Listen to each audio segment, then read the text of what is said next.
கர்த்தர் கொடுத்த வாக்குத்தத்தம், கர்த்தர் நன்மையானதை தருவார்.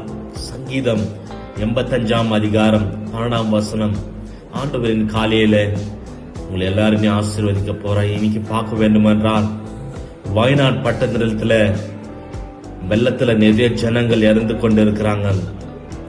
எல்லாரும் ஜெபிங்கள். இந்த கடைசி காலத்துல நாம் ஜெபிக்க வேண்டும் ஜனங்களுக்காக. இந்த மழையில எத்தனையோ ஜனங்கள் நம்ம இடத்துல வராதபடி ஆண்டவர் இந்த வயநாடு இடத்துல இந்த கேரளாவை ஆசீர்வதிக்க வேண்டும் என்று ஜெபிக்க வேண்டும். இப்படி ஜெபத்துல ஆண்டவருக்காக நம் நேரத்தை தரித்து கொண்டு அவங்களுக்காக ஜெபிக்க வேண்டும். தேவன் கொடுத்த நேரத்தை வீணாக்காமல் ஆண்டவருக்காக நாம் வாழ வேண்டும். இந்த கடைசி காலத்துல நாம் வந்திருக்கிறோம். நாம் ஆண்டவருக்காக ஜீவிக்க வேண்டும்.